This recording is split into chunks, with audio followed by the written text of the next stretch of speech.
बिस्मिल्लाहिर्रहमानिर्रहीम। नाजरीन, आज 9 मार्च बुध का दिन और साल 2022, शाम का वक्त। आपका अपना मेज़बान एक दफ़ा फिर आपकी खिदमत में हाजिर।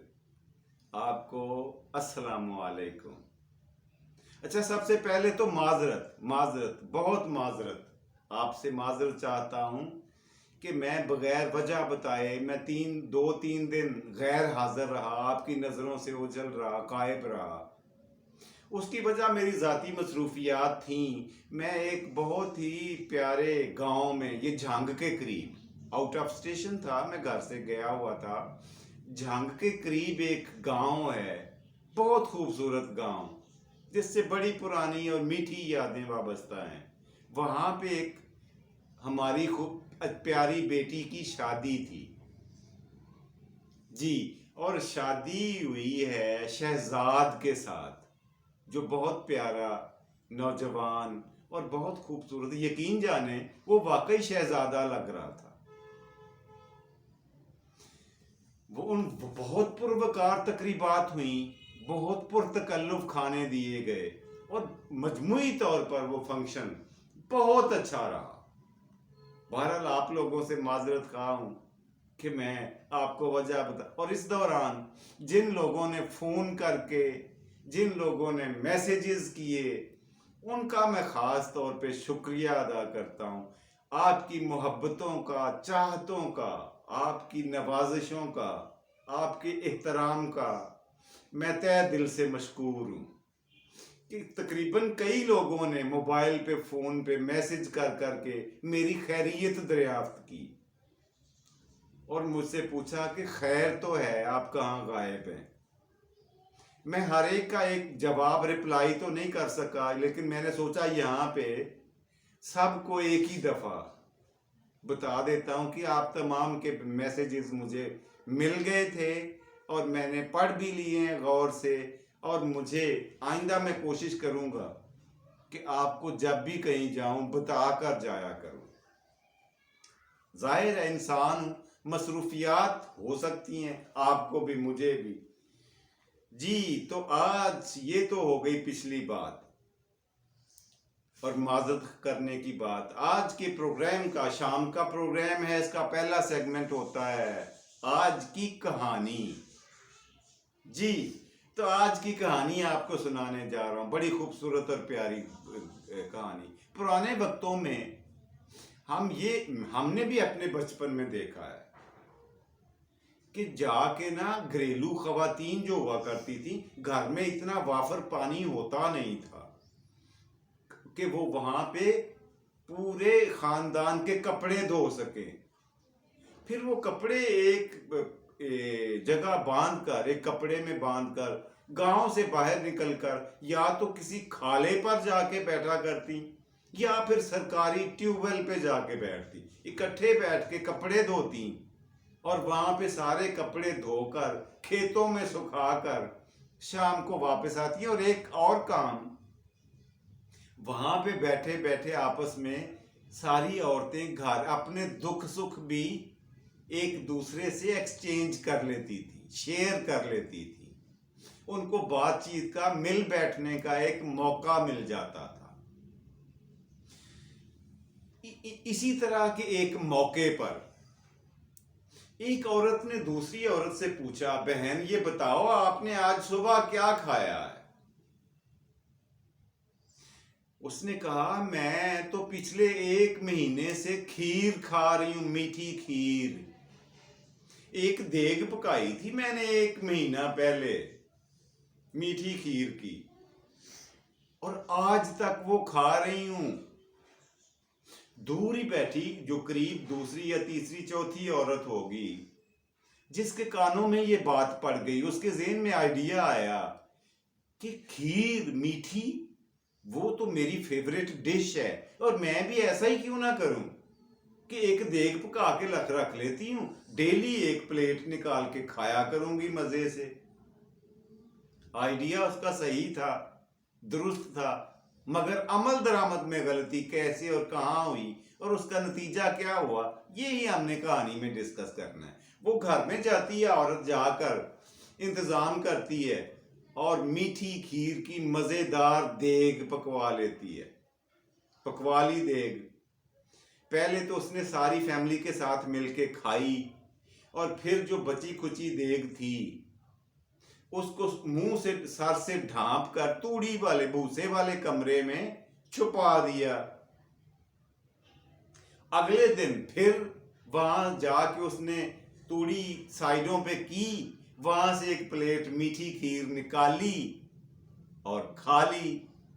तीसरे दिन जब वो वहां गई खीर निकालने के लिए, तो वो जाहिर है गर्मी का मौसम और तूड़ी में दबी हुई खीर की देग इंतहाई बदबूदार हो चुकी थी, जिसको खाना तो दूर की बात उसे सूंघना भी मुश्किल हो रहा था। उसने वो देग उठाई और घर से बाहर ले जाकर कचरा कुंडी पे फेंक दी।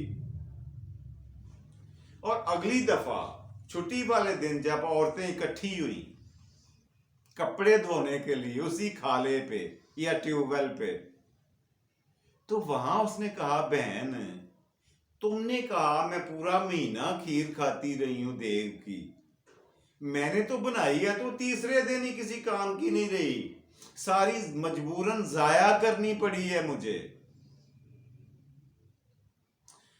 उसने कहा, बहन कैसे आपने बनाई और कैसे खाई? उसने सारा तरीका बता दिया कि मैंने पकाने के बाद उसे तूड़ी वाले कमरे में रखा, अगले दिन फिर मैंने खाई है, तीसरे दिन उसके ऊपर नाक नहीं रखा जा रहा था, खाना तो क्या था उसे। उसने कहा, बहन जब खीर जो बनाते हैं ना देग में इतनी ज्यादा, उसे खाने का तरीका ये नहीं होता। आपने मेरी बात तो सुन ली लेकिन उसकी तफसील नहीं पूछी। आपने गलती यहां पे की है कि वो मैं कैसे खा रही हूं एक महीने से। असल में मैंने जो देग बनाई थी खीर की, वो मैंने अपने सारे मोहल्ले में, गांव में, कुर्बो जवार में सारे घरों में एक एक प्लेट गिफ्ट कर दी थी, खुद जाकर पेश करी थी। अब क्या होता है कि रोजाना जिसके भी घर में खीर पकती है, वो खीर की प्लेट हमारे घर पहुंच जाती है, ताजा खीर की प्लेट, और मैं मजे से वही खीर खाती हूं। तूड़ी वाले अंदर रखी हुई खीर नहीं खा सकता कोई। तो अपने हुस्ने सलूक की तरफ देखो कि तुमने बजाय लोगों को, हमसायों को खिलाने के लिए बजाय उसे तूड़ी में दबा दिया। ये तो हमाकत है सीधी सीधी। अच्छा, हमारे बड़े बूढ़े कहा करते थे, मैं अपने बचपन की बात कर रहा हूं, बड़े बूढ़े कहा करते थे, पुत्र बंदा 100 कोस पे जाकर भी अपनी ही भैंस का दूध पीता है। उस वक्त तो हमें इस बात की गहराई में, जाहिर है बचपन में इतना वसी नहीं होता इंसान की, बच्चे की सोच इतनी तरोताजा, इतनी वसी और वसत नहीं होती, इतनी समझ बूझ नहीं होती कि वो बात की तह तक पहुंचे। कुछ हमें हमारे पल्ले ना पड़ता, हमें समझ ना आती जो अब समझ आई है। उस वक्त तो हम ये सोचते थे कि 100 कोस पे जाके बंदा अपनी भैंस का दूध कैसे पी सकता है? क्या वो भैंस भी अपने साथ ले जाता है 100 कोस पे, वहां जाके दूध निकाल के धो के पीता है? नहीं, ऐसा नहीं था। वो यही बात थी, यही कहानी थी जो वो हमें पढ़ाया करते थे, जो हमें सिखाया करते थे। लेकिन हम अपने बचपने नासमझी की वजह से इसको समझने में, इस पे अमल दरामद करने में इंतहा बुरी तरह से नाकाम रहे। अब इसकी समझ आई है कि अगर आपने अपनी खीर खानी है पूरा महीना, तो वो तूड़ी वाले कमरे में रख के नहीं खाई जा सकती। नेकी कर दुआ करें, दुआ करवाएं और दुआ सुने। नेकी करें, नेकी करवाएं और दूसरों से नेकी का बदला नेकी की सूरत में लेने की तवक्को करें। और अगर आपसे कोई बुराई करता है तो खुदारा उसको माफ कर देने की आदत डालें। जिंदगी के बहुत सारे मसाइल खुद ब खुद हल हो जाएंगे। आपको कोई कोशिश और तरद्दुद नहीं करना पड़ेगा। आपकी बहुत सारे मसाइल नफ्सियाती, ज़हनी, जिस्मानी खुद ब खुद आपसे दूर भाग जाएंगे। जब आप किसी से बदला लेने का सोचते हैं ना, तो फिर अल्लाह पाक जो है ना वो अपना हाथ खींच लेते हैं। गुजारिश ये करनी थी कि ताकत और इस्तात होने के बावजूद किसी से बदला न लेना, ये सबसे बड़ी बहादुरी है। आप सिर्फ इतना करें कि अपने मामलात, अपने साथ होने वाली ज्यादतियों को अल्लाह पे छोड़ दिया करें। और अल्लाह से बेहतर, अल्लाह से ज्यादा अच्छा कोई मुनसिफ नहीं है, कोई जज नहीं है। वो अहकामुल हाकिमीन है। वो मुनासिब वक्त पर, मुनासिब जगह पर आपको दिखा भी देता है कि ये देखो, इस बंदे ने तुम्हारे साथ ये ज्यादती, ये जुल्म किया था, उसका नतीजा अपनी आंखों से देख लो।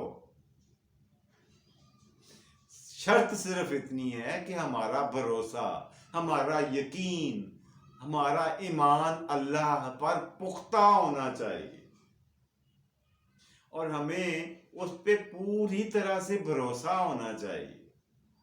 पक्का यकीन होना चाहिए कि अल्लाह बेहतरीन कारसाज है, तमाम जहानों का मालिक और मंसूबा साजों का इंचार्ज है, बाप है, क्रिएटर है, खालिक है। हम लोग मंसूबे बनाते हैं अपने तई और ये भूल जाते हैं कि सबसे बड़ा कारसाज, प्लानर, मंसूबा साज भी एक है, उसका वजूद भी है। हम इंसान, एक मामूली इंसान होने के बावजूद इसे दिलो दिमाग से निकाल देते हैं। ये वो गलती है जिसकी वजह से हमें नुकसान भी उठाना पड़ता है और ज़हनी परेशानी मुफ्त में मिलती है, मुनाफे के तौर पर मिलती है। जी, तो नेकी करें, नेकी बांटें और नेकियां तकसीम। जब मैं कहता हूं ना कि अल्लाह सोना आपको आसानियां दे और आसानियां तकसीम करने की तौफीक दे, तो ये बहुत वसी और बड़ा सब्जेक्ट है, जुमला है। इसको समझने की कोशिश करें। मैं कोशिश करूंगा कि 1-2 दिन में आपको इसकी तफसील पे एक मुकम्मल प्रोग्राम करके दिखाऊं कि इसकी तशरीह क्या है, इन जुमलों की, इन फिक्रों की। बहुत सारे लोग मेरे शागिर्द भी और दूसरे तीसरे भी पूछते हैं कि जी क्या करें हम, कैसे आसानियां तकसीम कैसे कर सकते हैं। हम ठीक है घर में खर्चा देते हैं, माँ बाप को खाने पीने के लिए, पहनने के लिए कपड़े देते हैं, खाने के लिए खाने का इंतजाम करते हैं, बच्चों की फीसें देते हैं, बहन भाइयों का एहतराम करते हैं। और क्या आसानियां हम पैदा कर सकते हैं, मैं बताऊंगा आपको।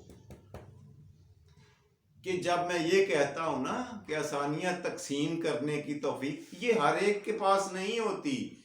ये अल्लाह की देन है, अनायत है कि वो किसी किसी को नेक आसानियां तकसीम करने की तौफीक देते हैं। अल्लाह सोने से दुआ है कि हमें भी उन लोगों में शामिल कर ले जो लोग अल्लाह की दी हुई आसानियों को अवामुन नास में, दूसरे लोगों में तकसीम करते हैं। जी, उम्मीद है आज की कहानी आपको अच्छी लगी होगी। छोटी और मुख्तसर थी लेकिन पुरमगज़ है, ज़रा गौर कीजिएगा। आपको समझ आएगी कि सिला रहमी क्या होता है, हुस्ने सलूक क्या होता है, अच्छा इखलाक क्यों अहम है, क्यों जरूरी है, और इसका फायदा क्या होता है। दूसरों को दी जाने वाली गाली याद रखें, एक ना एक दिन आके पलट कर आपके अपने मुंह पे लगती है। और दूसरों के साथ की जाने वाली नेकी, यकीन रखें कि एक ना एक दिन आपको 10 गुना होकर उसका अजर और असर कयामत में तो जो मिलना है इसी दुनिया में मिलता है। आप गौर कीजिएगा, अमल करके देखें, फिर मुझे बताएं कि मैं सही हूं या गलत हूं। जी, ये थी आज की कहानी। तो हम अब चलते हैं आज के सवाल की तरफ। प्रोग्राम का अगला सेगमेंट होता है आज का सवाल। जी, तो आज का सवाल ये है कि ये बता दें कि कुरान मजीद फुरकान हमीद में कौन सी कौम का जिक्र सबसे ज्यादा आया है। अल्लाह सोने ने, अल्लाह तबारक व तआला ने, खालिक़े कायनात ने कुरान मजीद अपनी कलाम में, बरहक कलाम में जिस कौम का सबसे ज्यादा जिक्र किया है उस कौम का नाम तो बताएं। बड़ा आसान सवाल है, आप में से कई लोगों को आता होगा, कमेंट्स में लिख दीजिएगा और आपके फीडबैक का मुझे इंतजार रहता है। अक्सर लोग पढ़कर आगे निकल जाते हैं, सुनकर छोड़ देते हैं। कमेंट्स में अपने फीडबैक को जरूर बताया करें कि आपको प्रोग्राम का कोई सेगमेंट अच्छा या बुरा लगता है या इसमें कोई तब्दीली करना चाहते हैं। तो मैं तैयार हूं, इसलिए कि ये चैनल आपका है। मैं यहाँ पे बैठता हूं सिर्फ और सिर्फ आप लोगों के लिए, कि आपको कोई अच्छी चीज देखने को, सुनने को मिल जाए, कुछ सीखने को मिल जाए। जी, को उम्मीद है आप इसे कबूल करेंगे, मेरी इस कोशिश और काविश को। तो आज के प्रोग्राम का आखिरी और बेहतरीन सेगमेंट, आज का शेर। जी, तो आज का शेर आपको कौन सा सुनाऊं? अच्छा चलिए, जो मेरे जहन में आ रहा है वही सुना देता हूं। हजारों नाकाम हसरतों के बोझ तले, हजार हसरतों के बोझ तले, ये जो दिल धड़कता है ना, कमाल करता है। जी, कैसा रहा शेर? अच्छा है, चलिए शुक्रिया, आदाब अर्ज है, आदाब अर्ज है। जी, आज इसी के साथ आज के प्रोग्राम का करते हैं खत्म। अल्लाह के नाम पे इसका खात्मा करते हैं। आप सब लोगों के लिए मेरी दुआएं आपके साथ, नेक ख्वाहिशात मेरे दिल में आपके लिए, आपके जज्बों की एक दफ़ा फिर मैं इज़्ज़त और कद्र करता हूँ। उम्मीद है आप कबूल फरमाएंगे। जी, तो इसी के साथ अपने मेज़बान जावेद इकबाल को दीजिए इजाज़त। अल्लाह सोना हम सब का हामी नासर हो। पाकिस्तान जिंदाबाद।